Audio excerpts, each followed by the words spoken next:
tardes.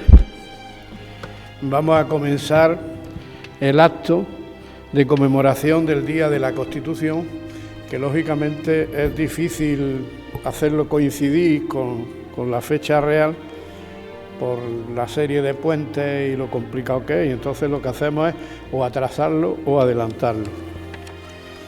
En primer lugar, quisiera agradecer a don José Luis Pérez Serrabona González, que es el decano de la Facultad de Derecho, que nos ha cedido este magnífico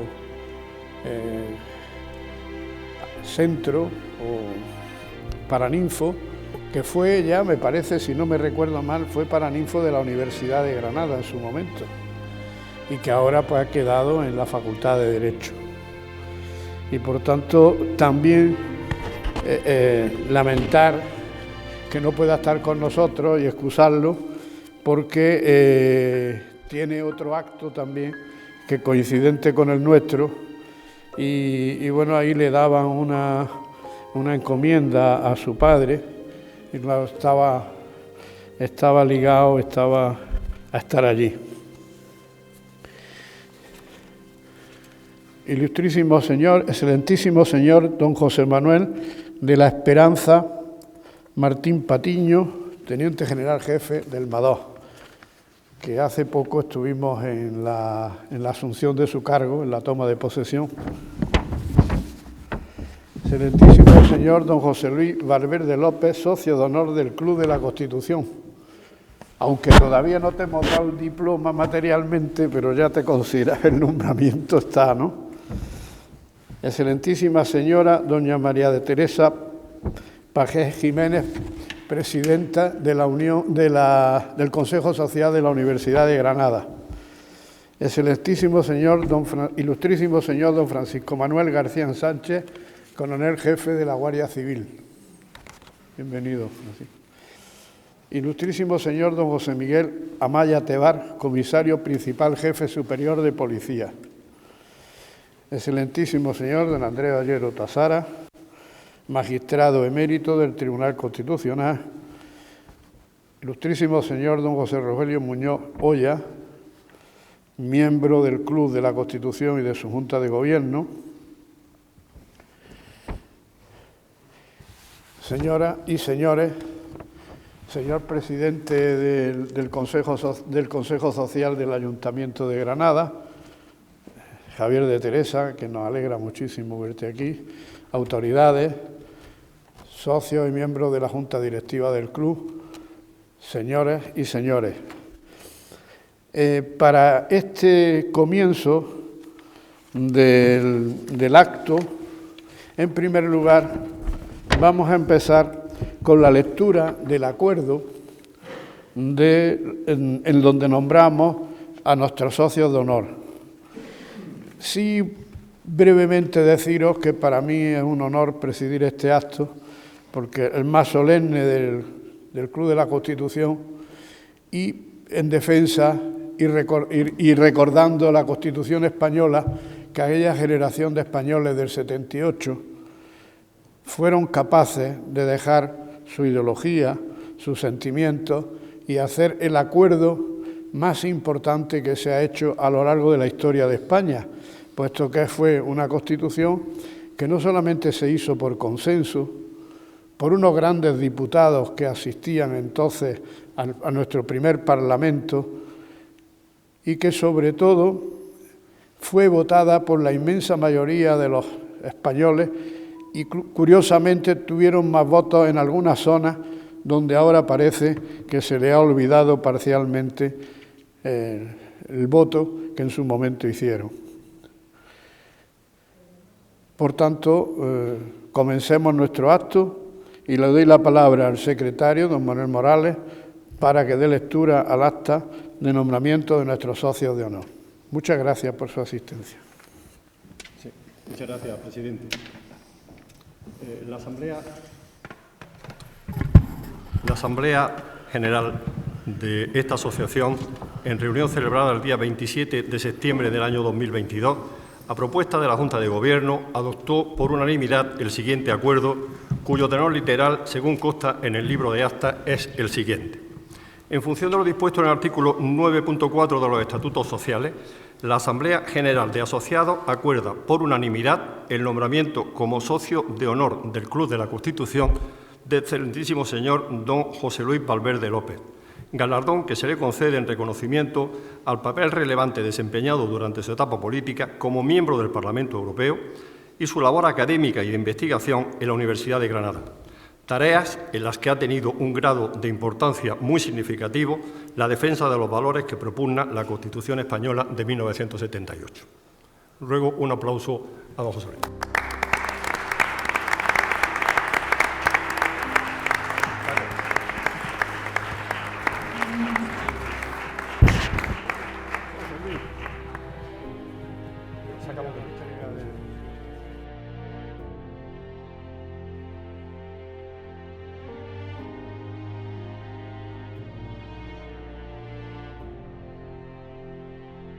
Enhorabuena.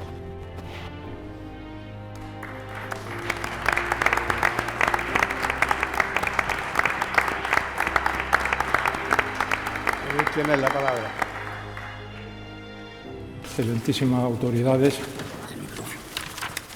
presidente, queridos amigos, muchas gracias por esta propuesta y por esta designación, tanto para mí como para el profesor que nos debiera acompañar hoy, José Luis Martín Serrabona.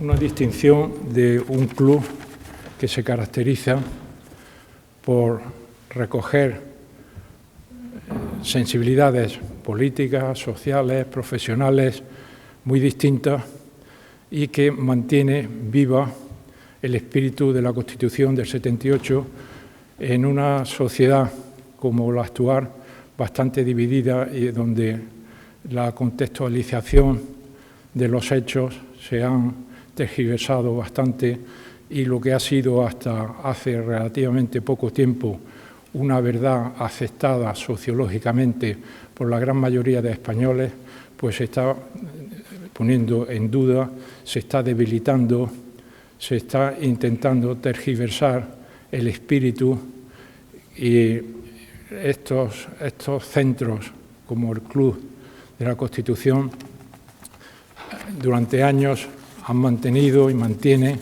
actividades no solamente académicas como la de hoy, invitando a relevantes personalidades como el profesor Ollero hoy y en otras ocasiones otros amigos, otros colegas, otras personalidades y además de esta labor, diríamos, de profundización, de divulgación de los valores de la Constitución que se van expresando día a día, semana tras semana, siempre que es posible organizar algún acto, hay que sumar también esa otra labor social más interna, más sociológica, más viva, de tú a tú, de mantener un espacio vivo de entendimiento y de diálogo, parecido al que en otras instituciones, como puede ser el Movimiento Europeo, pues han constituido pues ese espíritu de que por encima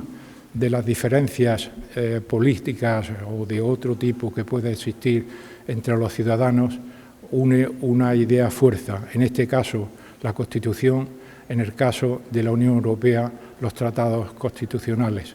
Y ahí tratados de la Unión Europea y Constitución española pues suponen dos elementos de dos órdenes que aparentemente pueden parecer distintos, pero son complementarios y hechos significativos de la interpretación de las leyes europeas es que los jueces naturales de cada nación son los que tienen que aplicarlo. Por eso no son dos órdenes diferentes, sino complementarios. A mí me alegra el poder estar hoy aquí. Os agradezco vivamente esta distinción a todos los que habéis intervenido y no tengo más que terminar dando unas gracias muy sinceras por esta distinción y que hoy nos acojamos aquí en este Paraninfo de la Universidad que tantos recuerdos nos trae. Muchas gracias a todos.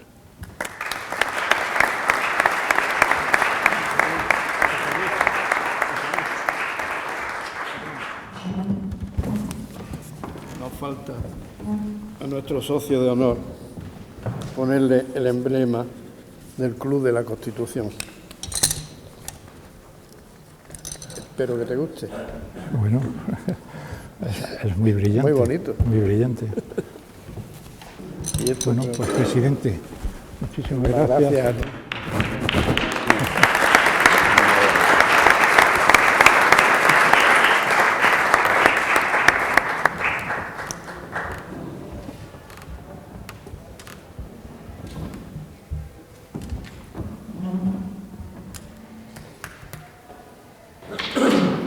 Nombrado nuestro socio de honor y dándole el título que ameritan, pasamos al siguiente punto del acto del Club de la Constitución en homenaje a la Constitución española, para el cual hemos seleccionado pues, un conferenciante de indudable prestigio y hombre muy ligado a Granada, a la Facultad de Derecho donde estamos, y que me ha traído un cierto recuerdo, y permitirme la digresión, porque hay aquí 3 personas que estábamos juntos en el año 80, andando de safari por las Alpujarras, porque hubo una reacción en un momento determinado. Manuel Clavero hizo algo muy importante, y es que se quería un país con 2 velocidades. Uno, llamadas autonomías o nacionalidades históricas, y otros, por lo que se ve, no teníamos historia. Hubo una reacción muy importante de los andaluces que reclamaron para sí el mismo nivel de autogobierno que las llamadas nacionalidades históricas. Y en esa batallita, en esa batalla importante, pues nos vimos aquí unidos, José Luis, Andrés y yo, con Manuel Clavero, en aquella famosa campaña vota sí a la Constitución, pero vota con el sí de Clavero. Por tanto, en un artículo que se publicó el viernes, que publicó el profesor Andrés Oñero, sobre andalucismo, pues me vino a traer todos estos recuerdos cuando éramos jóvenes y teníamos todavía muchísimas ilusiones, que yo creo que mantenemos, pero que en aquellos tiempos eran frescos, nuestro deseo era desinteresado, y yo recuerdo una experiencia maravillosa con ellos. Y sin más preámbulos, invito a nuestro secretario a que haga la semblanza del profesor Andrés Ollero, que impartirá la conferencia de los votos Tribunal Constitucional y votos particulares. Así, cuando quieras, Manuel. Muchas gracias, presidente. Gracias.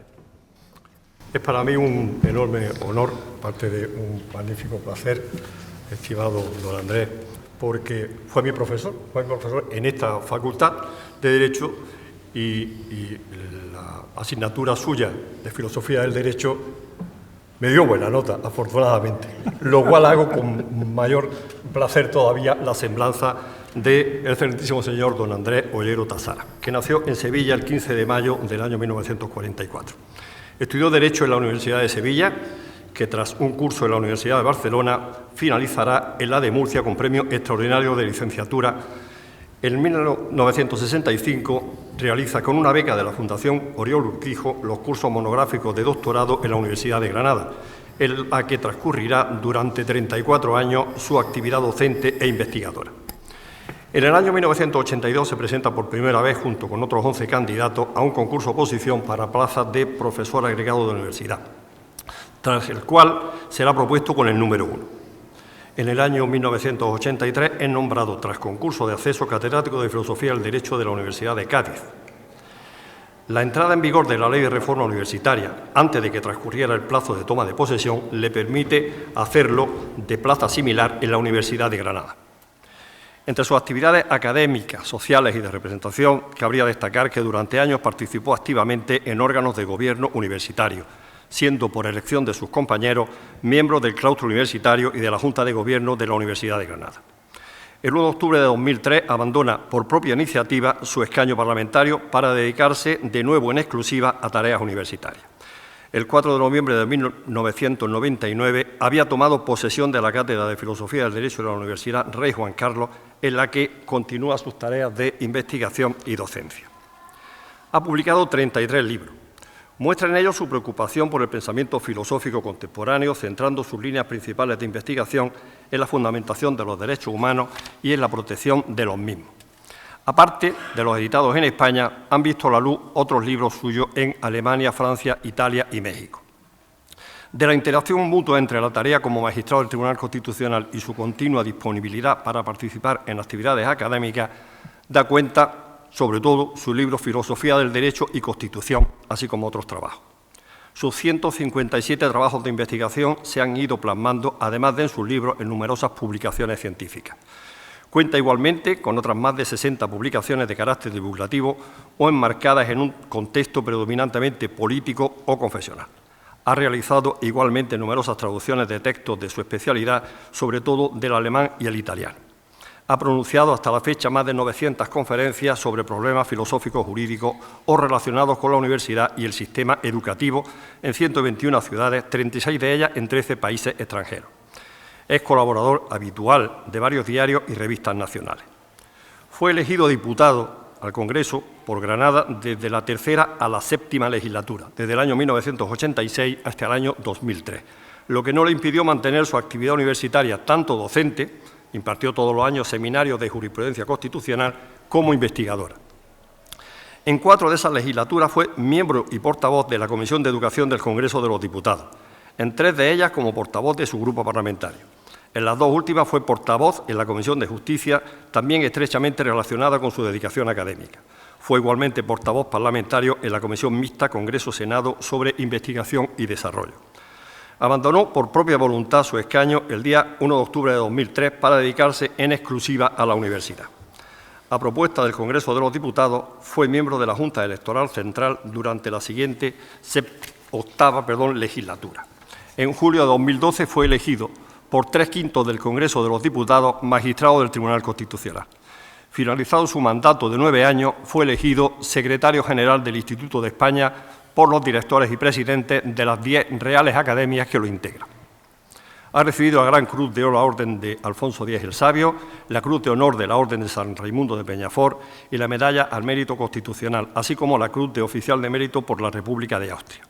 Es académico de número de la Real Academia de Ciencias Morales y Políticas, miembro titular de la Academia Europea de las Ciencias, las Artes y las Letras, miembro de la Real Academia de Jurisprudencia y Legislación de Granada y académico correspondiente de la Academia Chilena de Ciencias Sociales, Políticas y Morales, de la Academia Argentina de Ciencias Políticas y Morales, así como de la Real Academia Sevillana de Legislación y Jurisprudencia.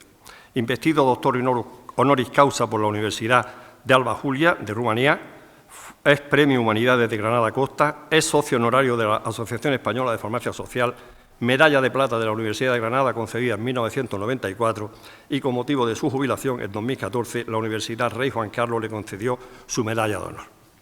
Espero, querido Andrés, haber satisfecho tu indicación de que no fuera excesivamente largo, pero es que no he podido resumir más la cantidad de méritos que acompañan a tu figura. Y, por otra parte, pues no quiero dejar pasar ni un minuto sin comentar cómo surgió esto. Pero es un minuto, no les voy a cansar en absoluto. La presentación de su último libro en el Salón de Actos del Ilustre Colegio de Abogados de Granada, La Justicia en el Escaparate, dio lugar a que tuviéramos la oportunidad, o tuviera yo personalmente la oportunidad, de ofrecerle el acuerdo que había tomado la Junta de Gobierno del Club de la Constitución para que impartiera una conferencia. La aceptación es que fue inmediata, no tengo más remedio que reconocérselo así, fue inmediata, cosa que especialmente te agradezco, Andrés. No nos faltaba simplemente buscar el título y buscar cuál sería la mejor de las opciones posibles para un momento como este. Y andando la calle Reyes Católicos hacia abajo, surge el tema, los votos particulares en el Tribunal Constitucional. al hilo de la presentación de su próximo libro. Su próximo libro que está a punto de ver la luz, ¿no? Y a mí hay una frase que me quedó de aquella presentación, que espero que ahora en tu conferencia puedas profundizar un poco en ella, para demostrar respecto a qué sentencia he discrepado y si hay alguna sentencia con mayoría conservadora o progresista, saldrá mi libro Votos Particulares. En este contexto, gracias de nuevo, Andrés. Bienvenido al Club de la Constitución, que sabes que es tu casa, y por supuesto, muchísimas gracias por estar con nosotros y hablar de este tema que te hemos pedido. Gracias, don Andrés. Voy a intentar hablar de pie. No hace falta. Enciende el micrófono. Ahora estoy así. Si no se cae. Bien. Bueno, ante todo, debo, como es lógico, expresar mi agradecimiento, porque para mí, con cualquier visita a Granada, o sea, yo soy muy... Hago un Miguel Míos, me vengo para acá a la primera de cambio, ¿no? Vuelvo a Granada, ¿no? Y por eso la invitación es que no dudé en aceptarla sin ninguna duda, y además ya tenía noticias del funcionamiento del club y hoy día, pues todo lo que sea apoyar la Constitución es algo que creo que es muy de agradecer también, ¿no? Por tanto, expresar mi gratitud. Además, me veo aquí con mi viejo amigo José Luis Valverde, al que acaba de, con toda justicia, de nombrarse su socio honorario, con lo cual volvemos a estar juntos una vez más, aparte de las viejas esconderías en Comunidad Andaluza. Bien, pues voy a hablar de lo de los votos particulares, ¿no? Que es, como saben, es una posibilidad que se ofrece a los magistrados de los tribunales, sobre todo el Tribunal Constitucional, desde luego, también el Tribunal Supremo, etcétera, tribunales colegiados, de explicar el porqué de su disentimiento respecto a lo que la mayoría ha decidido ante un problema determinado, ¿no? Es una figura que no deja de ser discutida porque hay algunos que entienden que puede un poco quitarles rotundidad o solidez a la doctrina del Tribunal Constitucional, en la medida en que se hace público, pues que no todo el mundo está de acuerdo con lo que el Tribunal ha dicho.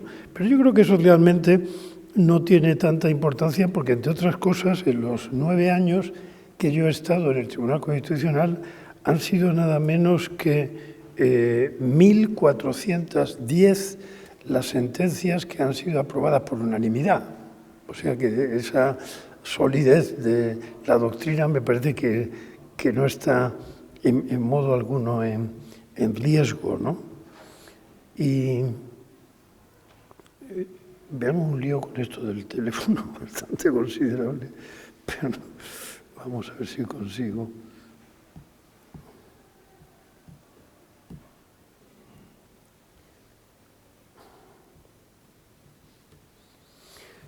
Vale, bien. Y eso por una parte, ¿no?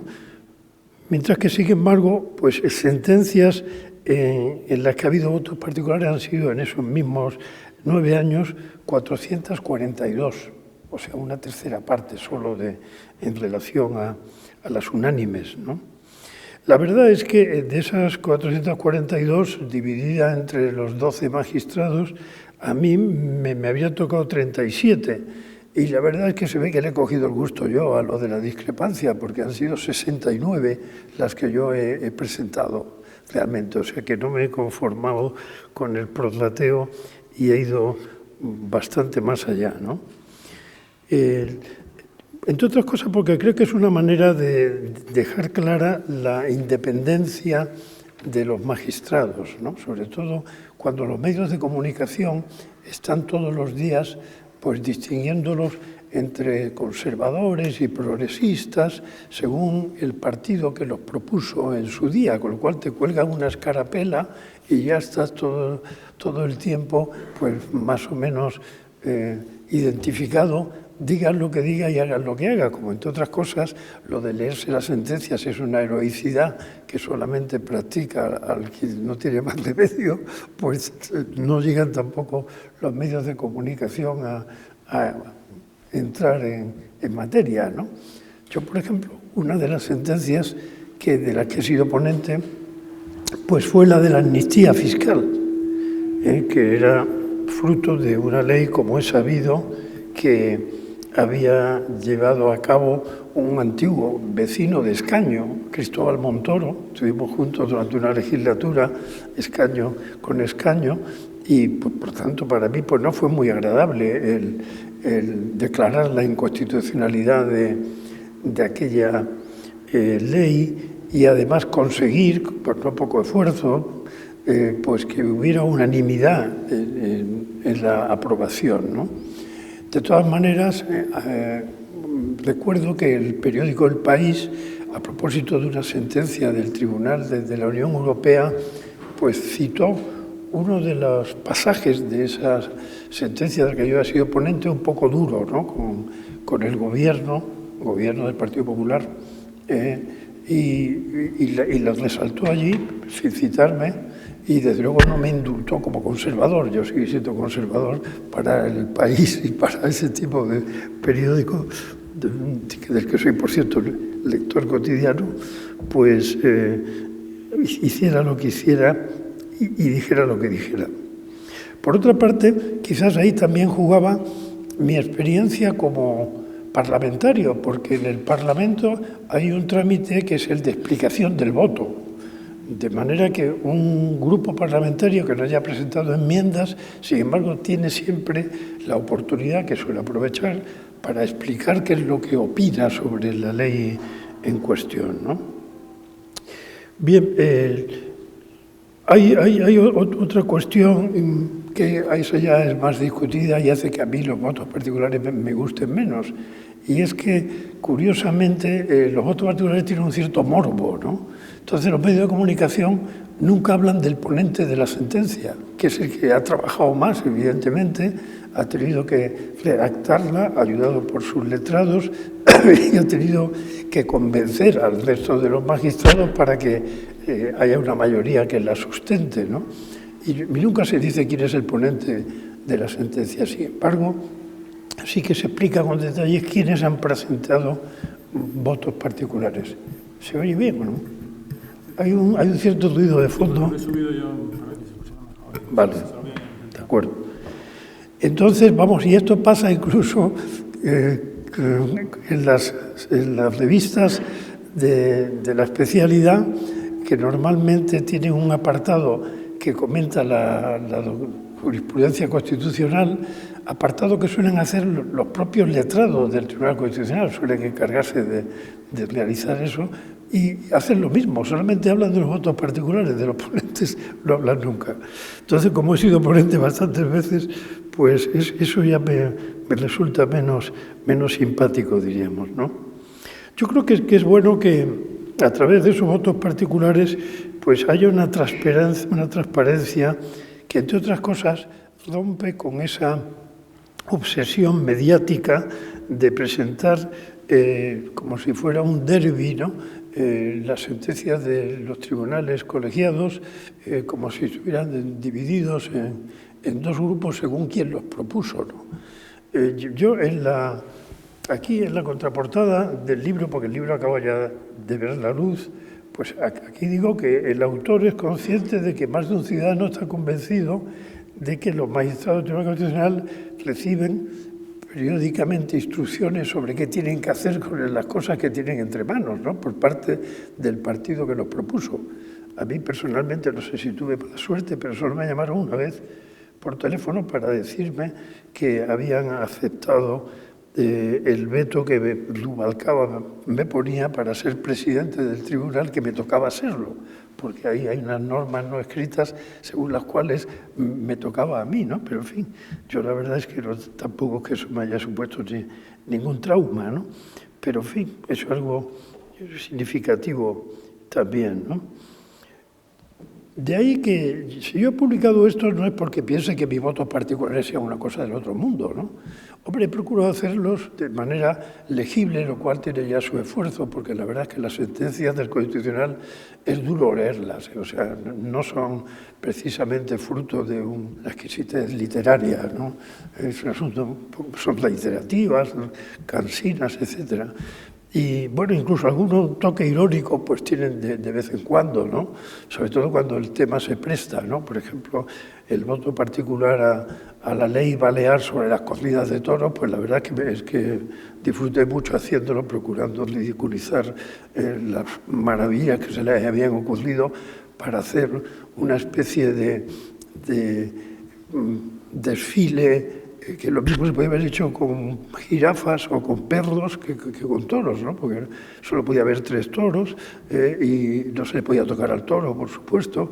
No podía haber caballos, para no darle mal ejemplo, supongo, a los caballos. En fin, una cosa realmente pintoresca, ¿no? Bien, aparte de eso, bueno, pues por lo menos he intentado que sean legibles, ¿no? Sin que se conviertan en un auténtico martirio para el lector. En estos votos particulares se da a veces el caso, en mis circunstancias se ha dado 7 veces, que uno es ponente y a la vez hace voto particular. O sea que sí, eso ya se llama ir a por todas, ¿no? Porque, bueno, has hecho la ponencia, has intentado convencer al resto de los compañeros y no ha quedado como a ti te gustaría. Ha habido cosas que tú has propuesto y no han sido incluidas en la sentencia, ¿no? Recuerdo, por ejemplo, pues a propósito de una sobre la objeción de conciencia de un farmacéutico, bueno, pues que ahí quitaron algunos aspectos que a mí me parecían bastante interesantes, entre otras cosas porque la doctrina del Tribunal Constitucional sobre la objeción de conciencia actualmente es absolutamente caótica. Y yo intenté en ese caso pues conseguir que hubiera un apoyo a una postura un poco más coordinada, ¿no? Porque, como al principio en la Constitución solamente estaba presente en el artículo 30, que es sobre el servicio militar, claro, desapareció el servicio militar gracias a un gobierno de derecha, desde luego, pues si llega a ser de izquierda se arma la revolución, y entonces pues resulta que el artículo 30 es el fantasma del castillo, vamos, no se sabe para qué puede servir, ¿no? Bien, es verdad que en el debate de la Constitución, por eso yo he elegido el artículo 16, hay 3 epígrafes, pero se propuso que hubiera un cuarto sobre la objeción de conciencia, como ocurre en la Carta Europea de Derechos Fundamentales, que está junta a la libertad ideológica y religiosa y la objeción de conciencia en el mismo artículo, como es lógico. Aquí no pudo ser así porque, aunque hubo enmiendas en el Senado para que lo fuera, pero como había habido una gran pelea en el Congreso con el tema de la educación, se había llegado a un consenso en que en el Senado no se tocaran los derechos fundamentales. Y, por tanto, todas las enmiendas presentadas, algunas ni siquiera llegaron a defenderse, ¿no? Entonces, yo lo que he publicado el libro por la introducción. A mí lo que me interesaba era la introducción. Porque en la introducción doy una serie de datos para acabar con la historia esta de los conservadores y de los progresistas, ¿no?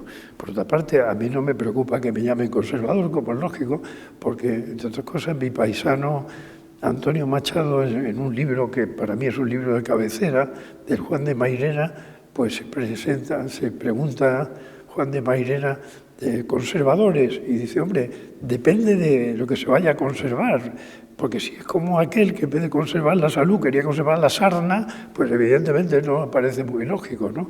Y termina diciendo, porque lo importante es plantearse qué es lo que se conserva, ¿no? Por tanto, yo de luego conservo muchísimas cosas y además procuraré por todos los medios defenderlas, ¿no?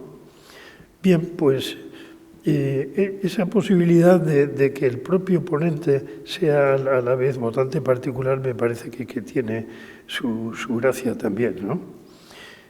Ahora, a la hora de la verdad, de las 69 sentencias, 33 las he puesto respecto a mayorías que se consideraban conservadoras y 36 respecto a mayorías progresistas.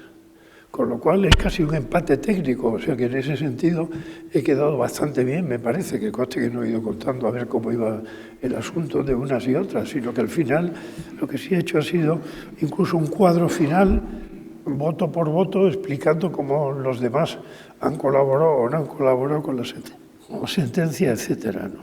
O sea que y ese es el motivo del libro, aparte de que indudablemente los temas que son objeto de votos particulares son temas que han sido discutidos y que por tanto son discutibles, ¿no? Por tanto es interesante el manejarlos, sobre todo para los juristas, ¿no? Bien, hay ocasiones en que uno lo que hace es adherirse a un voto ajeno, ¿no? Porque si en la deliberación uno ha oído a uno de los colegas y está totalmente de acuerdo con lo que ha dicho, y al igual que él discrepa de lo que la mayoría luego ha establecido, pues en vez de hacer otro voto particular, pues lo que hace es decir, pues me adhiero al voto particular de este magistrado, ¿no? Yo lo he hecho en 11 ocasiones, ¿no? Y curiosamente, en 4 de ellas eran respecto a votos, digamos, conservadores, a los que me he adherido, y en 6 a votos progresistas, ¿no? Y en 1 pues hubo de todo un poco, porque eso pasa a veces también, o sea, que como esa diferencia es un poco artificial, pues a veces hay unos y otros votando lo mismo, ¿no? No hay que considerarlo también como algo anómalo, ¿no? Anómalo.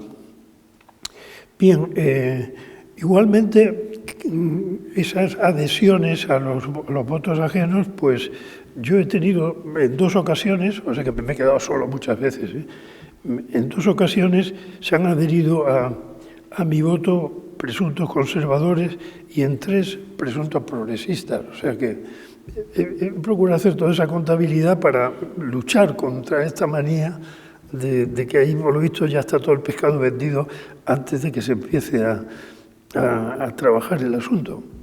A lo que colaboran, claro, los medios de comunicación, porque a veces también, el otro día leí, el Tribunal Constitucional avala pues el recurso, un recurso que habían presentado, ¿no? Que además si es un recurso contra una ley, pues lo normal es que se admitan todos, no tiene mayor historia, ¿no?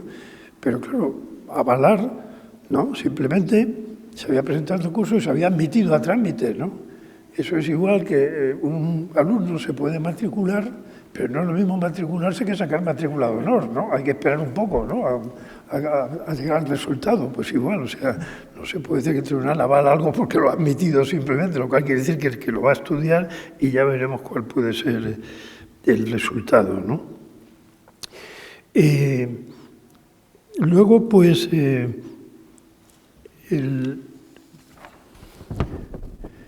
prefiero no aburrirles pues, desmenuzando pues, el número de recursos de amparo que se han analizado durante estos 9 años, que han sido nada menos que 64.883.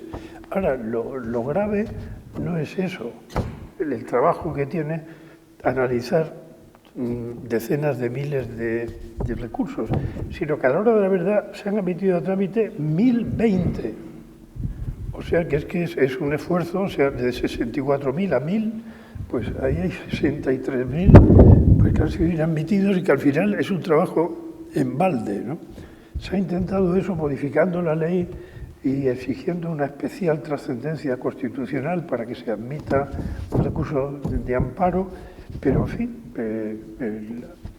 hay ese empeño a veces del ciudadano de que le den la razón, y por otra parte también hay que reconocer que para el abogado, sobre todo si es abogado de turno de oficio, pues no le viene mal apoyar un recurso, porque además si no lo apoya tiene que explicar por qué, con lo cual trabaja en balde, ¿no? O sea que ahí todo se une al final y es un asunto un poco complicado. Bien, respecto al Tribunal Constitucional es difícil, si se habla de él, que no se hable de la politización del Tribunal Constitucional. Le estoy dando aquí al micro.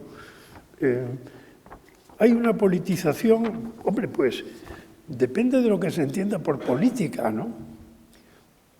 Si por política se entiende colaborar a resolver los problemas comunes dentro de un contexto de pluralismo, como dice el artículo 1 de la Constitución, pues hay que tener una cosa muy clara. O sea, todas las sentencias del Tribunal Constitucional tienen consecuencias políticas, es obvio. O sea, si lo que se impugna es una ley, pues esa ley alguien fue el que la propuso, el que la sacó adelante, por tanto, se está de alguna manera señalando a algunos políticos, ¿no?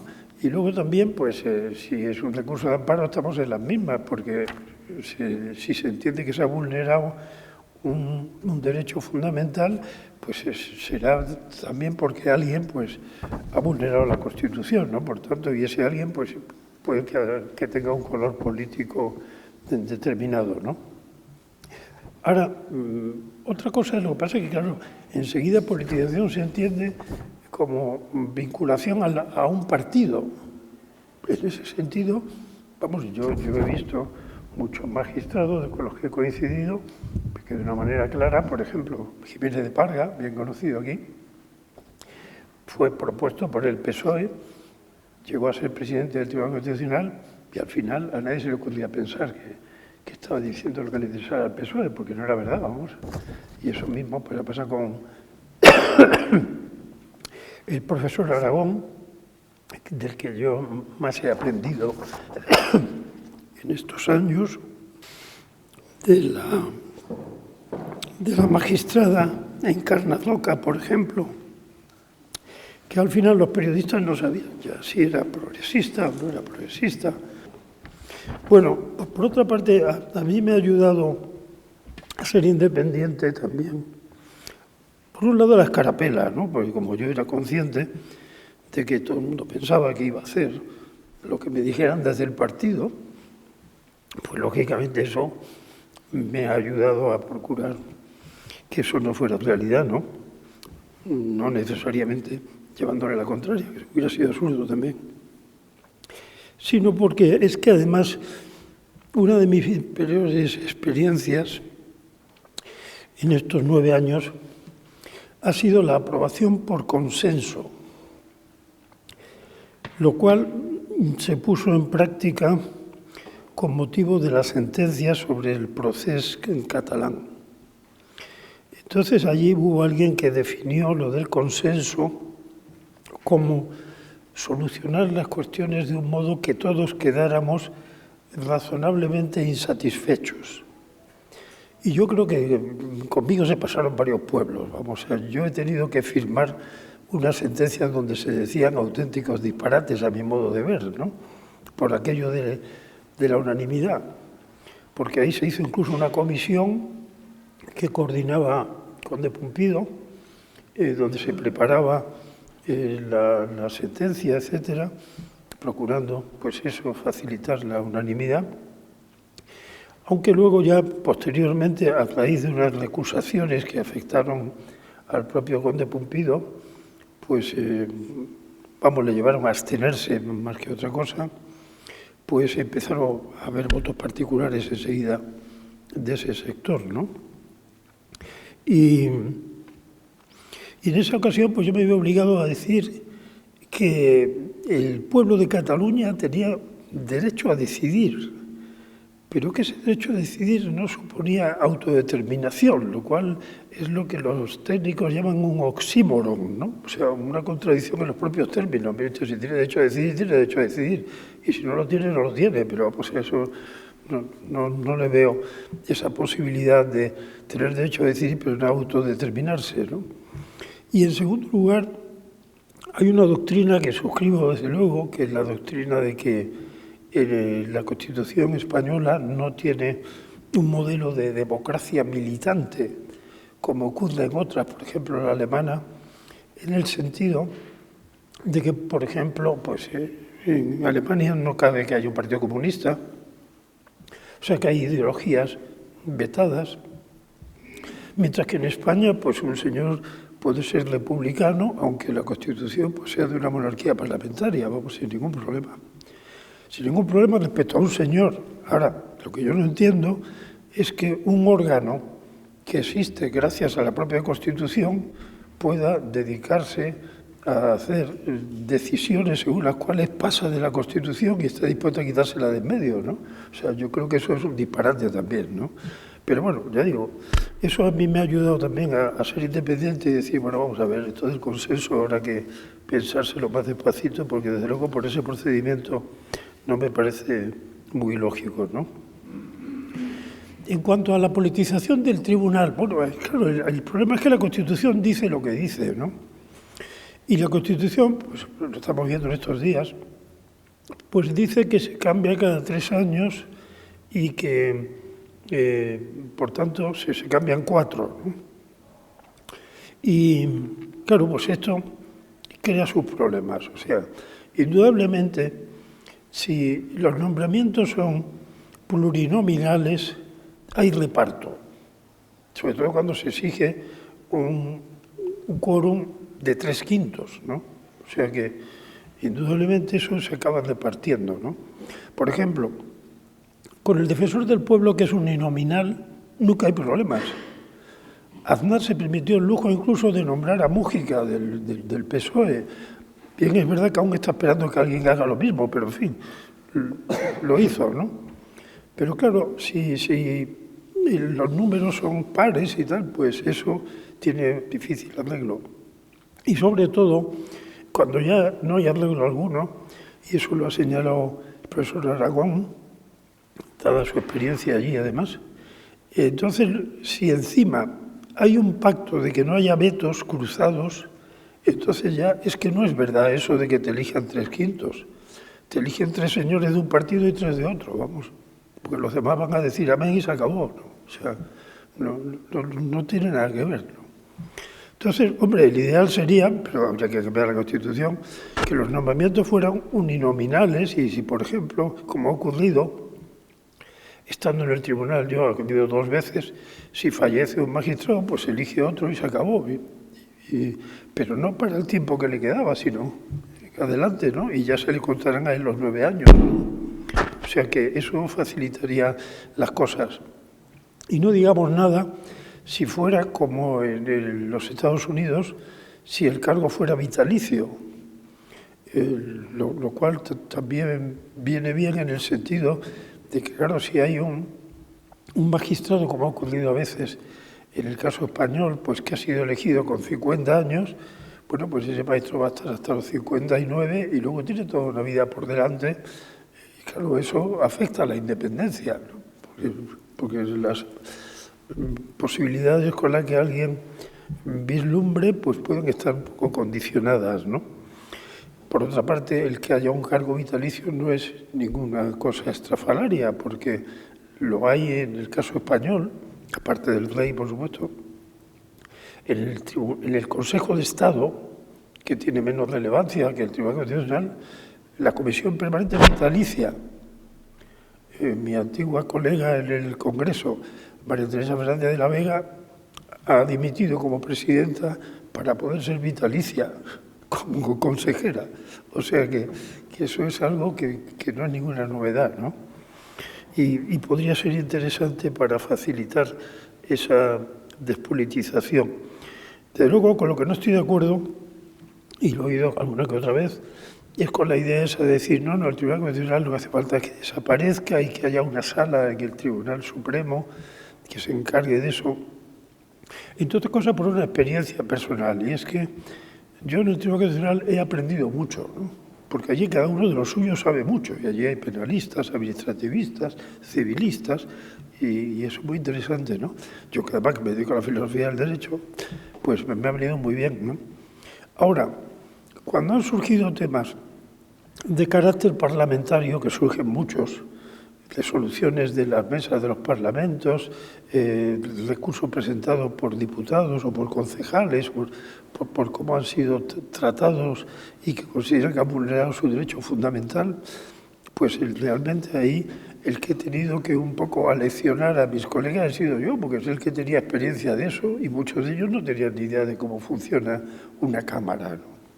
O sea que esa idea de que lo mejor sería un tribunal constitucional de matemáticos que nunca hayan hablado de política, pues me parece que no lleva a ningún sitio. O sea, lo lógico es que hay que saber también cómo funciona la política, porque como ya hemos dicho, todo lo que se hace allí va a tener luego unas consecuencias, ¿no? Ahora mismo está el tribunal intentando ver cómo arreglan, está ahora mismo la cosa en otras instancias judiciales, pero ahí el Tribunal Constitucional, estando yo allí, pues yo creo que fue por unanimidad, ¿no? Pues decidimos este lío de una especie de isla turística que hay en Extremadura, ¿no? Y de la que dependen pues todos los pueblos de alrededor, y donde por lo visto hay unos pajaritos que allí anidan o no sé qué, y entonces por el derecho al medio ambiente pues hay que demoler todo lo que se ha hecho allí, un hotel de 4 estrellas, un campo de golf, no sé cuántos edificios, en fin, un lío que no saben cómo quitarse de encima, porque además de eso tenemos experiencia aquí en La Vega también. A la hora de la verdad no hay que haga una demolición de algo por muy ilegal que sea, ¿no? Se le busca otra finalidad, se hace lo que sea, ¿no? Veremos cómo acaban eso arreglándose, ¿no? Pero en fin, es un asunto también un tanto complicado. Bien, como aún me queda un poco de tiempo, ¿no? Por supuesto, sí. Pues yo entonces lo que voy a hacer es presentar un voto particular que no he hecho, pero que me gustaría haber hecho. Bueno, voy a comentar primero brevemente los 69 votos particulares de qué van, ¿no? Pero vamos, simplemente una cosa aritmética. Bueno, pues claro, a nadie le extrañará que hayan sido pues 40 y tantos sobre derechos fundamentales.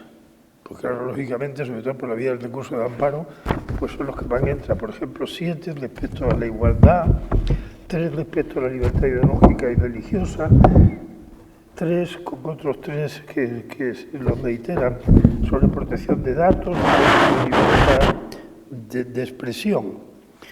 Luego, pues, por ejemplo, sobre condenas penales, 2 sobre proceso 12, artículo 24, el de las garantías procesales, pues, lógicamente es bastante protagonista. Y luego, pues, derecho electoral, pues 1, derecho parlamentario 5, etcétera, ¿no? O sea, como ven, hasta los 69, bueno, son bastantes, pero vamos a ir a este que yo quisiera estrenar aquí hoy, porque no he tenido ocasión de hacerlo, y es respecto a este tema muy de actualidad de la elección del Consejo General del Poder Judicial, ¿no? He leído en los medios que el Tribunal Constitucional avaló el sistema actual de elección por las cámaras. Eso es absolutamente falso. El Tribunal Constitucional no ha avalado el sistema actualmente en vigor.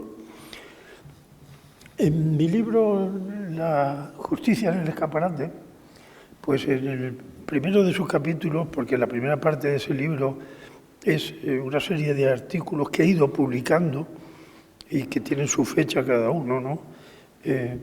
Pues en 1982, que es cuando empieza a ponerse en marcha más la Constitución, pues ahí en concreto toda la izquierda, incluido lo que podíamos llamar izquierda judicial, tenía un dogma que era el autogobierno de la judicatura, un dogma heredado de Italia, donde la llamada magistratura democrática pues imponía ese planteamiento. Como habíamos copiado de Italia el Consejo General del Poder Judicial, pues de camino también eso entra en juego, ¿no? ¿Qué es lo que ocurre? Bueno, pues eso hace que el primer Consejo General del Poder Judicial se elige así. Los jueces eligieron jueces.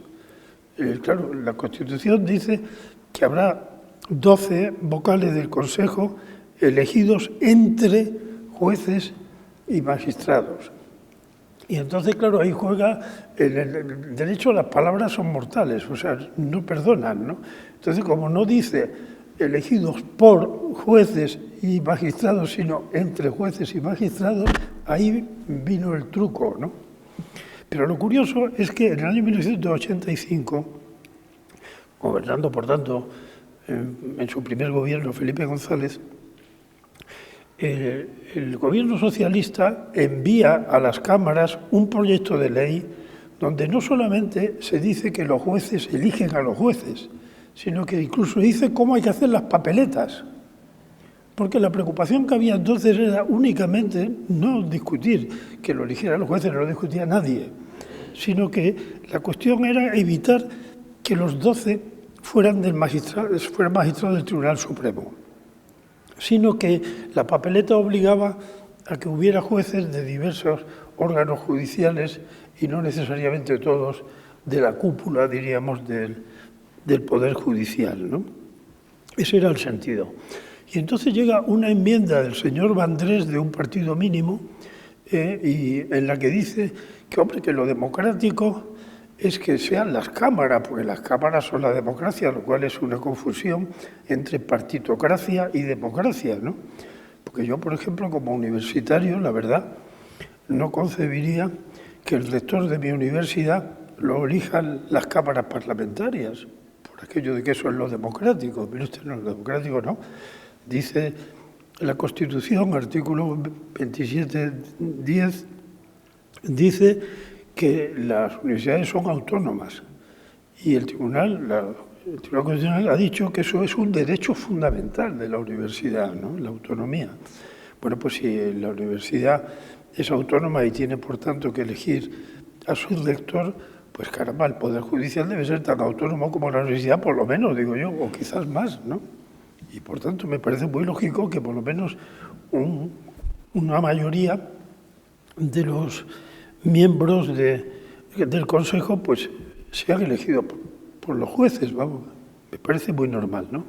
Pero aparte de lo que me parezca a mí, lo importante es lo que le parece al propio Tribunal Constitucional.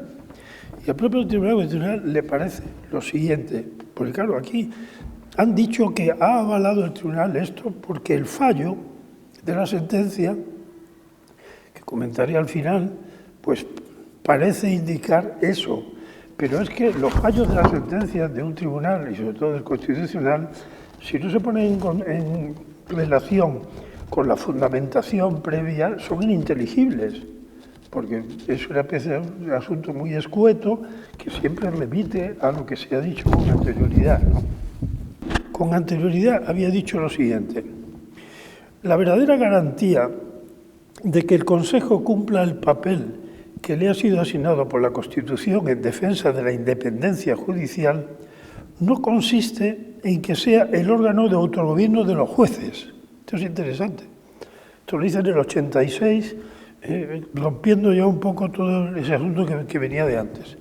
Sino en que ocupe una posición autónoma y no subordinada a los demás poderes públicos, que actualmente está subordinada a un poder público, al poder legislativo, es obvio.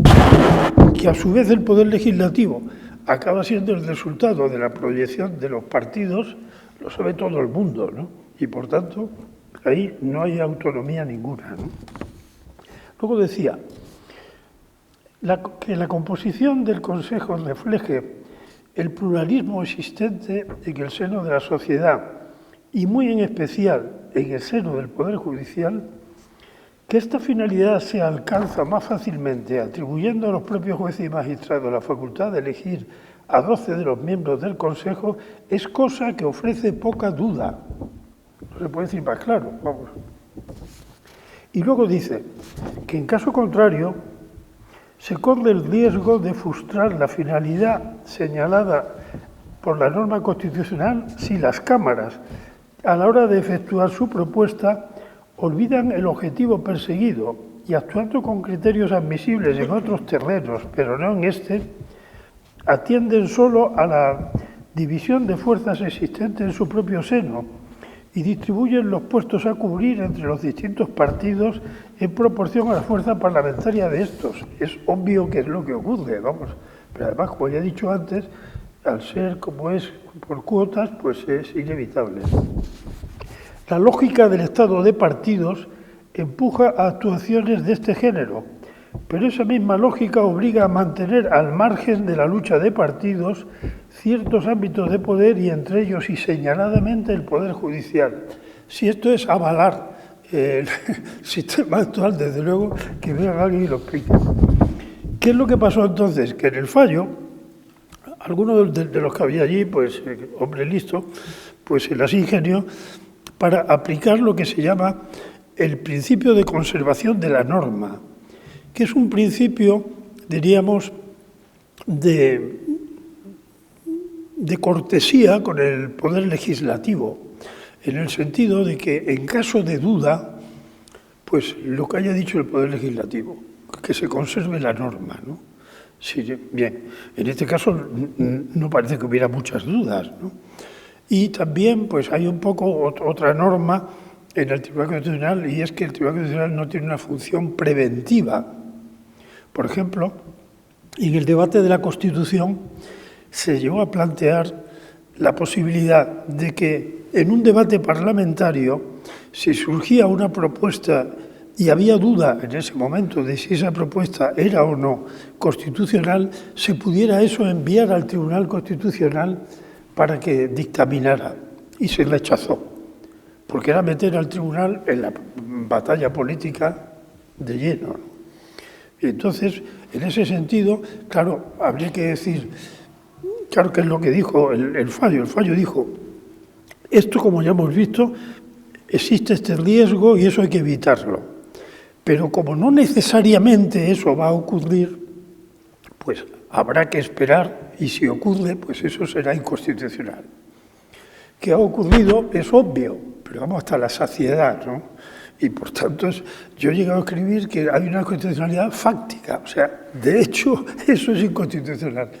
Aunque resulta pues que no hay una sentencia en la que formalmente, aquí esto diríamos, es un formalismo enervante, como dice el propio tribunal, ¿no? En vez de la argumentación material de la sentencia, se han refugiado en la forma y han decidido que, como esto no es necesario que ocurra, pues entonces no ha pasado nada. Pero esto es obvio que va a ocurrir y, según el Código Civil nuestro, pues el juez está obligado a aplicar la norma de acuerdo con la realidad social. Y la realidad social del Parlamento es esa, y eso lo sabe todo el mundo. Por tanto, algunos de los magistrados eran letrados de las Cortes, además, o sea que estaba bien informado, ¿no? Yo creo que fue el que realmente organizó esa salida tan original, ¿no? Bien, pues yo no quería, 40 minutos exactos, yo no quería irme sin hacer un nuevo voto particular, el número 70, y abusando de vuestra paciencia. Muchísimas gracias por vuestra atención.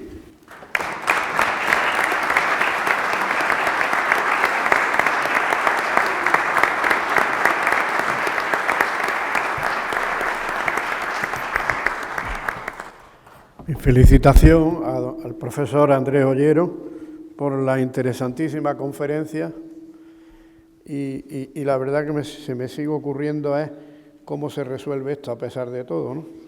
Porque parece que no estamos en el mejor de los mundos. Vamos a proceder a que los asistentes puedan hacer preguntas sobre la materia de la conferencia y para dirigir el debate, pues nuestro miembro de la Junta de Gobierno responsable de Cultura, don Rogelio tiene la palabra. Bien, buenas tardes o buenas noches ya. Gracias, presidente. En primer lugar, me gustaría agradecer profundamente la conferencia del profesor Ollero.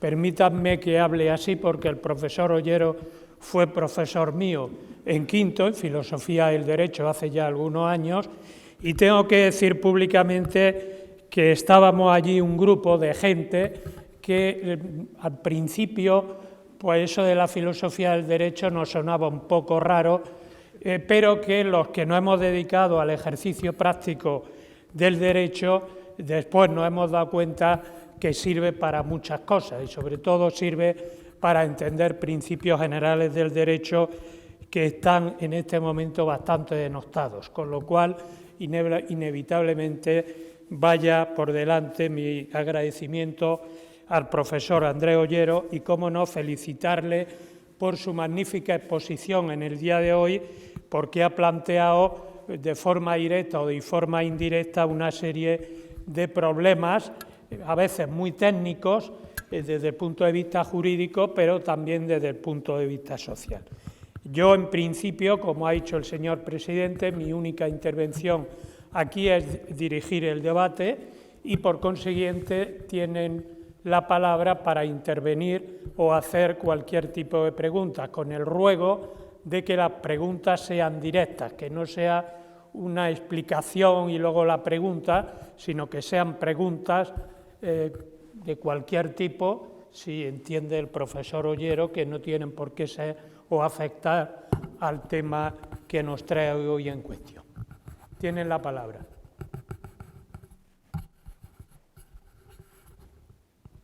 Sí. Bueno, yo me dirijo al profesor Ollero, soy hijo de ella, profesora de farmacia y tal, y quería rogarle que la próxima vez no quite la sarna. Usted dice, yo conservo los conservadores muy bien, pero no hay que conservar la sarna. Oiga, es una asociación biológica heteroespecífica negativa, no me la quite usted de parasitología. Es el ruego que le quiero hacer yo al profesor Ollero. Yo me uno a las felicitaciones, querido profesor Ollero. Y me gustaría que el voto particular ese lo desarrollara un poco más, ¿no? Porque ahora mismo hay como 3 temas constitucionales en los que nos estamos peleando los constitucionalistas, ¿no? Uno es la ley que le quita las funciones al Consejo General del Poder Judicial, ¿no? Lo deja que no puede hacer nombramientos y se nos está colapsando el Tribunal Supremo. La otra ley orgánica es la que dice que, bueno, no puede hacer nombramientos generales, pero sí puede hacer nombramientos para el Tribunal Constitucional. Y la tercera cuestión que es polémico es si se puede dividir el nombramiento, esos 4 magistrados, 2 le corresponden al Gobierno y 2 le corresponden al Consejo General del Poder Judicial. Entonces tenemos la polémica de si hay que nombrarlos a los 4 o si el Gobierno podría nombrar a sus 2, ¿no? Son los tres fundamentos jurídicos que me gustaría que desarrollara. Gracias. En este voto particular adicional que he hecho aquí, no he hecho yo un voto particular. He explicado el voto que hizo el propio tribunal. Estaba hecho ya, ¿no? Porque, claro, hombre, yo no soy adivino, no sé lo que va a decir el Tribunal Constitucional respecto a esos 3 problemas, ¿no?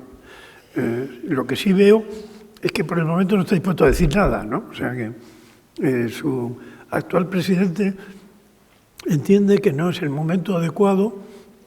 Ahí se procura evitar, precisamente por aquello de que toda resolución tiene consecuencias políticas, se procura evitar el resolver en caliente, ¿no? Cuando está el problema discutido, ¿no?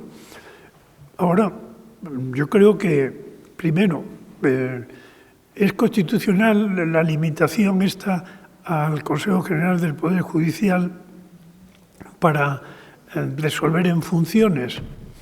Eso el tribunal no se ha pronunciado, por tanto, no sé cuál puede ser la solución a la que se inclinen, ¿no? Es constitucional que sí puedan elegir a los 2 miembros para el Tribunal Constitucional, permitiendo así que el Gobierno nombre a los 2 suyos, pero no ninguna otra cosa, cuando el Tribunal Supremo tiene 15 vacantes ahora mismo, lo cual precisamente he estado en Valladolid esta semana pasada con la antigua, acaba de jubilarse, la antigua presidenta de Sala, la primera presidenta de Sala femenina que ha habido en España, a la esfera de lo social, la magistrada Segoviano, y explicamos un poco la situación actual del Tribunal Supremo ante el número enorme de plazas que hay sin cubrir, ¿no? Y además, pues, por ejemplo, el problema este que se ha creado ahora, relativo a las rebajas penales consecuencia de la bien intencionada ley esta del sí es sí, no sé qué, pues es tremendo lo que se les cae encima a la sala de lo penal con esa cuestión, ¿no? Bien, no sé, y desde luego lo que no es, me parece a mí, no es muy estético. O sea, nombre usted a lo que a mí me interesa y lo demás yo no se lo dejo nombrar, ¿no? Realmente es un poco curioso, ¿no? O sea, es una jugada más bien política de forzar la máquina diciendo voy a convertir este órgano, en vista de que no se renueva, lo voy a convertir en algo inútil, salvo para lo que sea útil para mí. Hombre, estético no es, no sé si es constitucional, pero estético no, de luego. Y lo de nombrar unilateralmente, al margen del nombramiento de los otros dos, a los que le corresponden al gobierno, pues igual, ¿no? Estético tampoco es, ¿no? Porque claro, y desde luego politizador sí que parece, ¿no? Porque de pronto irrumpen cambiando dos miembros del tribunal que habían sido puestos por otro partido por los dos miembros que el actual gobierno le parece, ¿no? No me parece que sea también algo particularmente digno de alabanza, ¿no? Ahora, se decía que había una cierta resistencia dentro del tribunal a aceptar esa posibilidad, pero ya hoy he leído que esa resistencia empieza a cuartearse, con lo cual no sé lo que puede pasar. O sea que una cosa es repetir una sentencia anterior y como si fuera un nuevo voto particular, y otra hacer quinielas, ¿no? Que es un asunto distinto. Más cuestiones.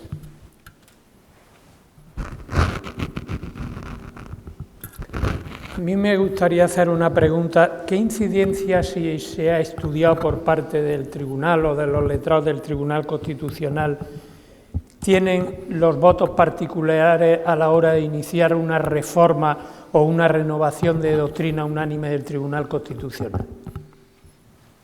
Bueno, pues yo creo que sí la tienen. Vamos, indudablemente se suele decir que muchas veces un voto particular pues es la antesala de un cambio jurisprudencial, de lo que suele llamarse en términos anglosajones un overruling, ¿no? Porque claro, el tribunal puede hoy decir lo contrario de lo que ha dicho con anterioridad, aunque eso sí tendrá que justificarlo muy sólidamente, ¿no? Porque, por ejemplo, ahora mismo, pues en el tema de la educación, pues el tribunal, estando yo allí en estos 9 años, ha sacado 2 sentencias sobre el tema educativo, sentencias que la ley CELA ha desconocido olímpicamente, ¿no? Entonces, claro, ahora el presidente actual no quiere que se traten cuestiones de cierto calado y va a dejar que sea el siguiente tribunal el que resuelva. Hombre, si el siguiente tribunal, esas 2 sentencias que no son muy antiguas, ahora dice lo contrario, pues realmente va a dar una sensación de politización pues no muy favorable para el tribunal, ¿no? Pero no sé lo que podrá ocurrir, ¿no? ¿Alguna pregunta más? Don Andrés Ollero, le voy a preguntar en su condición de exmagistrado del Tribunal Constitucional. Vamos a ver, ¿tiene alguna explicación razonable el hecho de que haya sentencias de recursos de amparo tan atrasadas que puedan dar lugar, como recientemente con el célebre tema del aborto, que haya incluso nuevas leyes sin esperar a que se dicte esa sentencia? Por supuesto, la acumulación de asuntos, pues lamentablemente en todas las jurisdicciones se producen. Eso no puede ser la explicación porque leemos resoluciones o sentencias, recursos de amparo que son bastante posteriores, no ya a esa que he puesto como ejemplo, sino a otros muchos recursos que hay también atrasados. Algunos retrasos tan escandalosos como que, siendo sevillano, sepa, si no se le ha informado, que en Sevilla hay señalamiento para el año 25. O sea que realmente es verdad que hay mucho retraso, pero creo que no es esa la justificación. Y me gustaría oír del exmagistrado del Tribunal Constitucional qué razones o por qué procedimientos y quién o quiénes provocan que se produzcan esos colapsos absolutamente perjudiciales para la sociedad. Muchas gracias. Muy buena pregunta, sí. Vamos a ver, esto... Para empezar, por cierto, esta magistrada segoviana, una de las cosas a las que aludió fue a esto de las sentencias que han sido, vamos, los procesos que han sido fechados para dentro del 24 o el 25, ¿no? Por lo visto, el Tribunal Constitucional ha dado una sentencia diciendo que eso afecta a la tutela judicial efectiva y, como consecuencia, ha servido como efecto llamada y creo que en lo social están llegando toneladas de recursos sobre ese asunto. Es un problema. Pero no al tema que se ha planteado. La sentencia sobre el aborto, como habéis sabido, hubo una sentencia en el año 85, que es la única que ha habido realmente de una manera respecto a una ley, ¿no? Antes hubo algunos recursos de amparo. Y en esa sentencia hubo empate. Empate que resolvió el presidente, que era García Pelayo, que por cierto no tenía fama de conservador, a favor de la sentencia tal como está, que dice, entre otras cosas, que en la tensión entre los derechos de la madre y el bien jurídico del no nacido, no cabe optar por uno o por otro, sino que hay que ponderar en cada caso las circunstancias para resolver, ¿no? Lo cual quiere decir, si uno sabe leer, creo yo, pues quiere decir que el sistema de plazos actual no respeta esa doctrina de la Constitución, puesto que ahí no hay que justificar nada, sino que simplemente yo quiero aborto y adiós muy buenas, ¿no? No hay más problema. El único problema podrá ser, en todo caso, como ha ocurrido en Navarra, la objeción de conciencia que obliga a que aborte en La Rioja o donde sea, ¿no? El recurso actual se presentó 2 años antes de que yo estuviera en el tribunal. Y la ponente fue nuestra bien conocida y espléndida jurista, Elisa Pérez Vera. Y Elisa Pérez Vera tenía un borrador hecho, porque yo heredé a Elisa Pérez Vera en el tribunal. En el tribunal, cuando se van 4, pues la carga, diríamos, de trabajo que le quedaba pendiente, automáticamente, por un mecanismo automático, pasa a los 4 nuevos, ¿no? Y a mí me tocó heredarla a ella, que como es muy trabajadora, pues yo creo que me dejó ese borrador y prácticamente nada más, ¿no? Porque había resuelto todo lo que tenía que resolver. Bueno, ella ha declarado en el periódico que como no había una mayoría suficiente para sacar lo que ella pretendía, pues eso no había llegado al Pleno, ¿no? Muy bien, yo me encontré con la misma situación. Hice mi borrador, como es lógico, ¿no? Y lo fui comentando pues, con mis colegas, ¿no? Y no conseguí que hubiera una mayoría. Entonces, es que, claro, yo he sido objeto de una querella criminal de unos abogados cristianos que por lo visto daban por hecho que yo tenía 7 votos, ¿no? Mire usted, yo tengo un voto, tuve un voto. Pero claro, con esta idea de los conservadores y de los progresistas, pues daban por hecho que si ahí hay 7 señores que ha nombrado el Partido Popular, pues esos 7 señores pues, estarán en contra de la ley de plazos del aborto. La verdad es que es un razonamiento que no tiene ningún fundamento, puesto que el propio Partido Popular, cosa en la que se puedan apoyar algunos, el propio Partido Popular ha tenido mayoría absoluta y no ha cambiado el asunto. O sea que ni siquiera por ese procedimiento tan curioso cabe justificarlo. El hecho en cuestión es muy simple. O sea, ahí hay 3 magistrados que no se mojan y como consecuencia impiden que haya una mayoría de un sitio o del otro, porque si tomaran partido por uno o por otro, constituirían una mayoría. Pero prefieren no mojarse, así de simple, ¿no? Y alguno de ellos dice que es compatible los plazos con la sentencia del 85, lo cual, ya digo, no sé si tiene algún problema visual, pero vamos, desde luego yo no lo entiendo así, ¿no? Bien, yo he hecho todo lo posible y al final, curiosamente, lo leerían en la prensa, González Rivas, que era el presidente, pues llegó a decir que en enero tenía que salir eso, ¿no? Pero como nos fuimos antes de enero, nos fuimos en noviembre, pues entonces no ha salido. Y curiosamente, yo ya he cumplido un año fuera del tribunal. Han tenido un año para resolverlo, no lo han resuelto tampoco. Entre otras cosas porque incluso desde los progresistas, a mí ningún progresista me ha dicho, oye, hay que sacar esto, ninguno. Porque el tema del aborto es un tema desagradable para todo el mundo, incluso para los que creen que debe haber un derecho al aborto, es algo tan repulsivo que a ninguno se le ocurre meterse en ese lío, ¿no? Y así están y así seguirán estando una temporada, creo yo. Pero en fin, vamos a ver. Eso es así de simple. O sea, si no hay votos, no hay sentencia.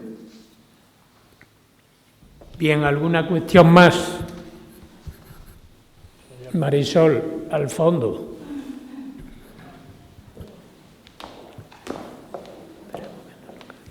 ¿Cómo valora usted y hasta qué término sobre una polémica sentencia del Constitucional y en el que la prensa, la política y la calle son también protagonistas de dicha sentencia y a veces son justicieros sobre sus decisiones? Muchas gracias. ¿Pero se define alguna sentencia en concreto? No, me refiero sobre las polémicas sentencias que el Constitucional a veces hace o decide y en el que la prensa, la calle y la política intervienen sobre esas polémicas que el Constitucional pone en bandeja. Bueno, yo creo que eso responde a lo que he dicho con anterioridad, al hecho de que toda sentencia del Tribunal Constitucional tiene consecuencias políticas. Entonces, lógicamente, pues acabarán teniendo un impacto político. Yo supongo que la sentencia de la amnistía fiscal no le haría ninguna gracia a algunos del Partido Popular, ¿no? Que eran los que habían promovido esa ley, ¿no? O sea, y luego ya los medios de comunicación, bueno, pues ya sabemos cómo funcionan en España también, porque hay un momento en que sí que parecen politizados también, y según el tipo de periódico que sea, estará por una parte o por la contraria, ¿no? Igualmente, pues acogerán favorablemente un asunto o contrariamente según su modo de entender la vida, ¿no? O sea que no me parece sorprendente, ¿no? Bien, con esta última pregunta damos por terminado el debate sobre la conferencia y otros temas que se han planteado y continúa la sesión. Vamos, como es nuestra costumbre, a traerle a que nos firme con su dedicatoria el libro del Club de la Constitución, el libro de honor, el profesor Ollero. Para el Club de la Constitución, con mi agradecimiento por su encomiable labor, muy cordialmente. He repetido lo que he dicho con anterioridad,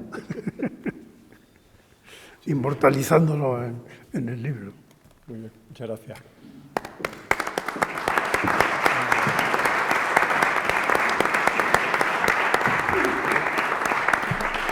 Procedemos a dar lectura a los artículos de la Constitución como que cada persona voluntariamente que quiera participar pues elija.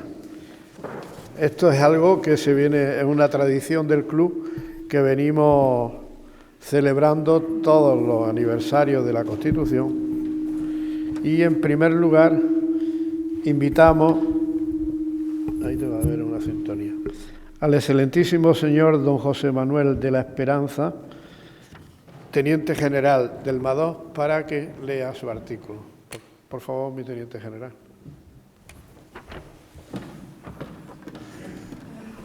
Artículo 30.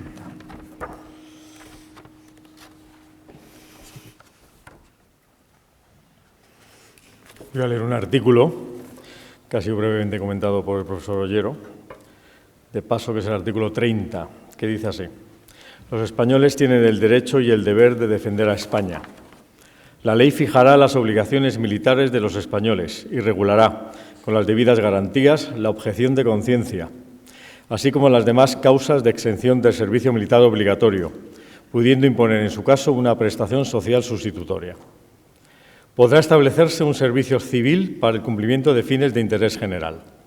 Mediante ley podrán regularse los deberes de los ciudadanos en los casos de grave riesgo, catástrofe o calamidad pública.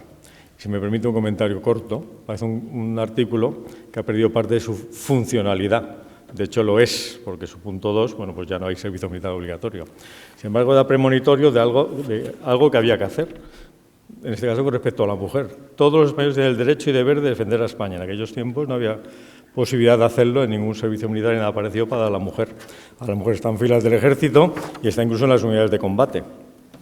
Y luego cuando dice que podrá establecerse un servicio civil o algo para otros fines, premonitorio también de todo lo relativo a catástrofes, todo lo que hemos vivido en estos últimos años, volcanes, en fin, la pandemia, lo que se nos pueda ocurrir. Se creó la unidad militar de emergencias porque solucionaba parte de este problema. Son ciudadanos dedicados a algo que no es exactamente los cometidos militares, pero son ciudadanos de uniforme que hacen esa labor. O sea que muy adecuado. Tiene la palabra para leer un artículo de la Constitución la excelentísima señora doña María Teresa Pejé González. Los poderes públicos promoverán y tutelarán el acceso a la cultura a la que todos tienen derecho. Y en su punto 2, los poderes públicos promoverán la ciencia y la investigación científica y técnica en beneficio del interés general.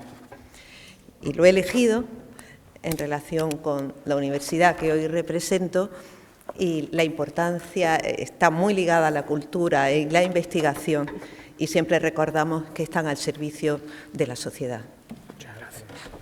Tiene la palabra el excelentísimo señor don José Luis Valverde López, socio de honor del Club de la Constitución. En el artículo 43 se reconoce el derecho a la protección de la salud. Compete a los poderes públicos organizar y tutelar la salud pública a través de medidas legislativas y jurisprudenciales, así como servicios necesarios para estos fines. La ley establecerá las diversidades de actuación y además del respeto a las mismas.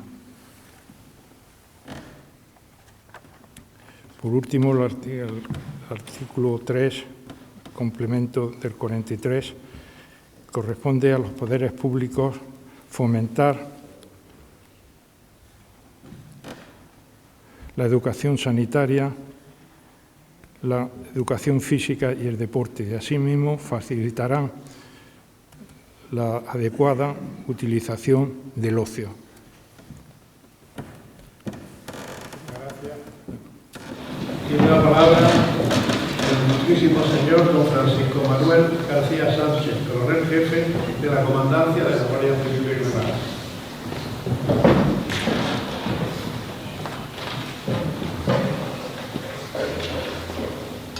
Artículo 45. Todos tienen el derecho a disfrutar de un medio ambiente adecuado para el desarrollo de la persona, así como el deber de conservarlo. Los poderes públicos velarán por la utilización racional de todos los recursos naturales, con el fin de proteger y mejorar la calidad de vida y defender y restaurar el medio ambiente, apoyándose en la indispensable solidaridad colectiva.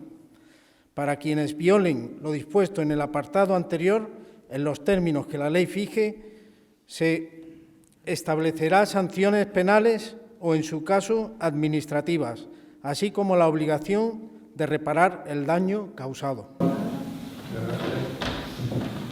Tiene la palabra nuestro vicepresidente, don Manuel María Rivera Martínez. Muchas gracias, querido presidente. Yo voy a leer el 24 porque precisamente con el tema que esta tarde pues, está sirviendo para la reflexión, en este caso pues, las personas tienen que tener la garantía suficiente de ser defendidas y tratadas con equilibrio, con equidad. Todas las personas tienen derecho a obtener la tutela efectiva de los jueces y tribunales en el ejercicio de sus derechos e intereses legítimos sin que en ningún caso pueda producirse indefensión. Asimismo, todos tienen derecho al juez ordinario predeterminado por la ley a la defensa y a la asistencia del letrado, a ser informados de acusación formulada contra ellos, a un proceso público sin dilaciones indebidas y con todas las garantías a utilizar los medios de prueba pertinentes para la defensa, a no declarar contra sí mismo y a no confesarse culpable y a la presunción de inocencia. La ley regulará los casos en que por razón de parentesco o de secreto profesional no se estará obligado a declarar sobre hechos presuntamente delictivos. Tiene la palabra el excelentísimo señor don José Miguel Amaya Tebar, jefe superior de Policía de Andalucía Oriental y comisario jurídico.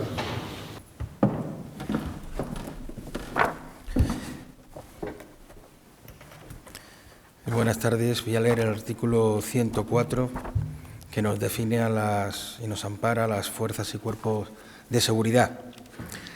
Las fuerzas y cuerpos de seguridad, bajo la dependencia del Gobierno, tendrán como misión proteger el libre ejercicio de los derechos y libertades y garantizar la seguridad ciudadana. En su punto 2 dice que una ley orgánica determinará las funciones, principios básicos de actuación y estatutos de las fuerzas y cuerpos de seguridad.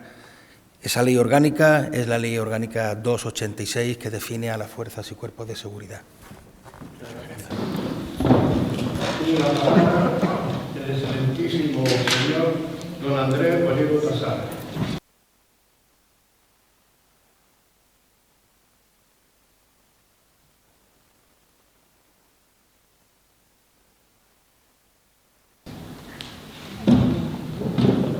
Bien, ante todo, como ya se ha comentado aquí, este acto está coincidiendo con otro que tiene lugar en la Real Academia de Jurisprudencia y Legislación de Granada, donde se entregan unos premios, entre otros el premio Luis Portero, que recuerda al fiscal jefe del Tribunal Superior de Justicia de Andalucía, bien conocido aquí, víctima, asesinado por la banda terrorista ETA, ¿no?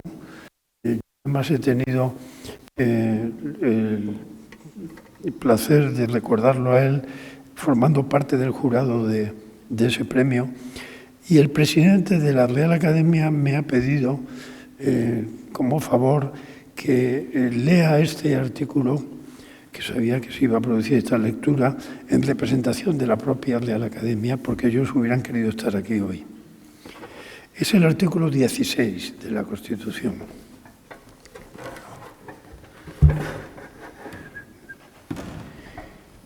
Se garantiza la libertad ideológica, religiosa y de culto de los individuos y de las comunidades, sin más limitación en sus manifestaciones que la necesaria para el mantenimiento del orden público protegido por la ley.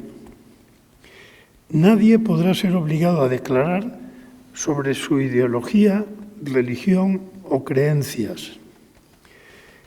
Ninguna confesión tendrá carácter estatal. Los poderes públicos tendrán en cuenta las creencias religiosas de la sociedad española y mantendrán las consiguientes relaciones de cooperación con la Iglesia Católica y las demás confesiones.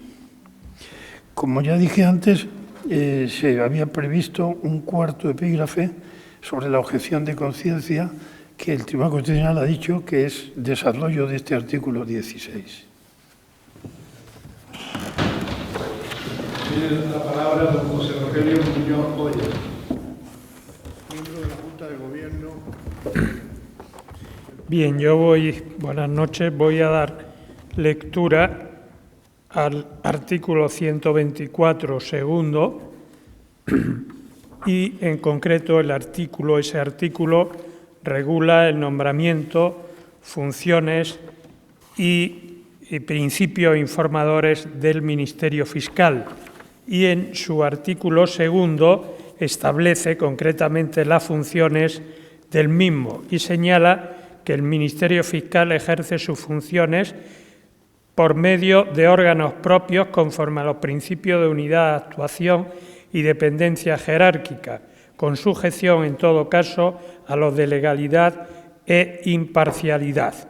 Y en el párrafo primero, que voy a leer en parte, señala esas funciones propias del Ministerio Fiscal en cuanto que órgano constitucional, cuando dice que el Ministerio Fiscal, sin perjuicio de las funciones comentadas a otros órganos, tiene por misión promover la acción de la justicia en defensa de la legalidad, de los derechos de los ciudadanos y del interés público tutelado por ley, de oficio o a petición de los interesados, así como velar por la independencia de los tribunales y procurar ante estos la satisfacción del interés social. Gracias, presidente.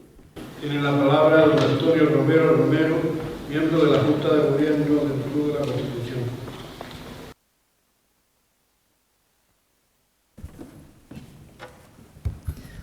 Buenas noches. He cogido el artículo 27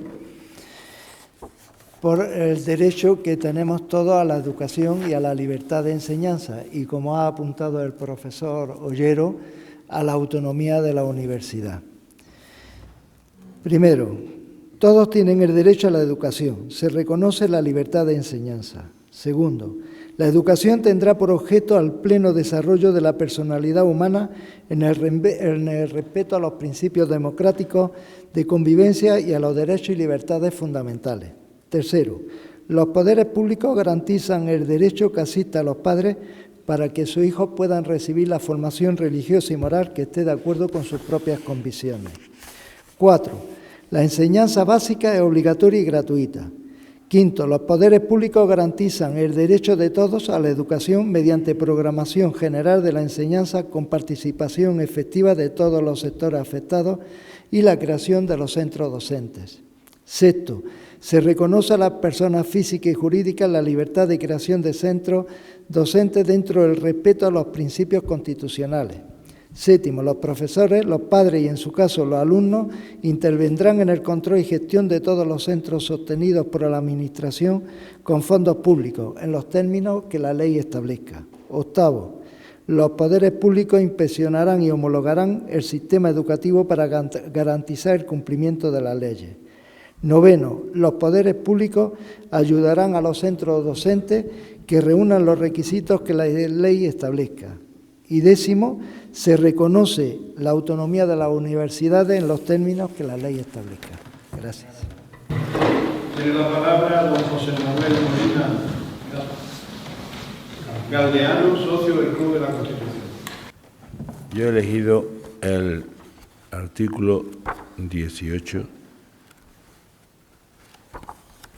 derecho al honor.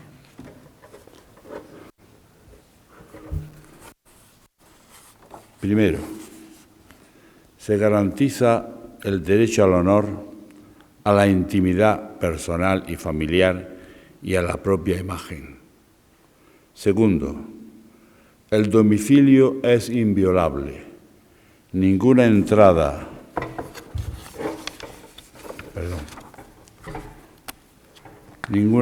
o registro podrá hacerse en él sin consentimiento del titular o resolución judicial, salvo en caso de flagrante delito. Tercero, se garantiza el secreto de las comunicaciones y en especial de las postales, telegráficas y telefónicas, salvo resolución judicial. Y cuarto, la ley limitará el uso de la informática para garantizar el honor y la intimidad familiar y personal de los ciudadanos y el pleno ejercicio de sus derechos. Tiene la palabra doña María Soledad Corral Ortega, miembro de la Junta de Gobierno del Club de la Constitución. Artículo 118.1.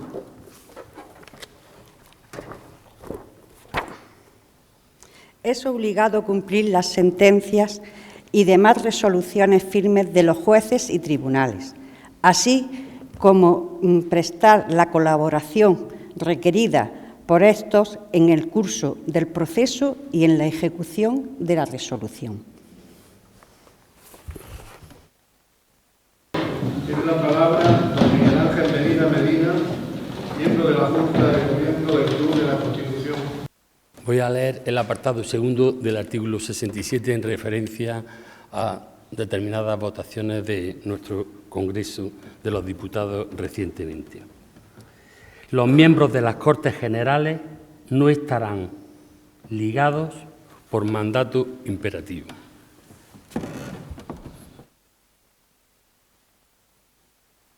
Tiene la palabra don Carlos Ruiz Cosano, socio del Club de la Constitución, expresidente del Club de la Constitución.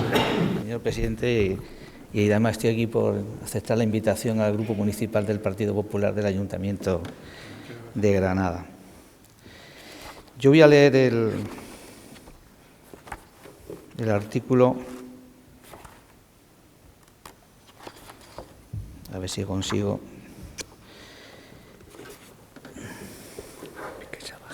Si no te preocupes. Yo voy a leer el artículo 155 en el punto 1.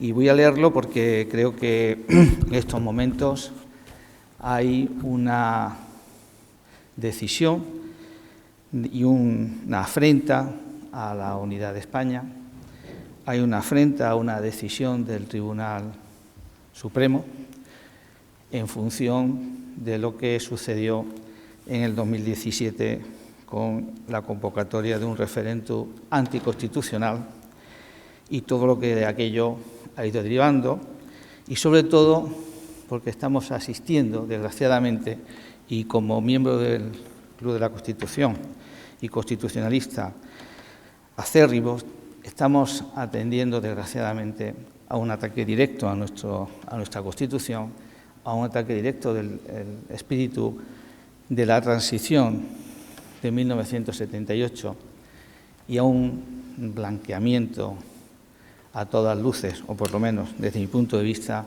a todas luces vil de lo que se está haciendo en relación a los sentenciados que luego han sido ya indultados del proceso de Cataluña.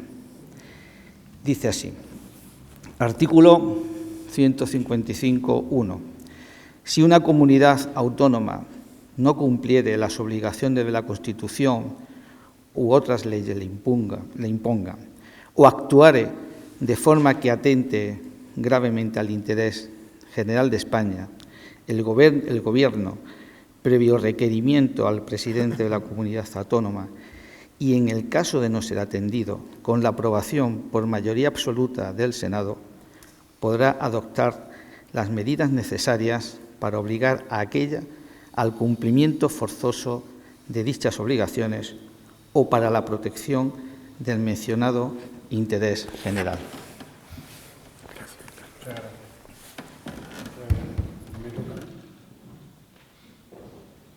Artículo primero.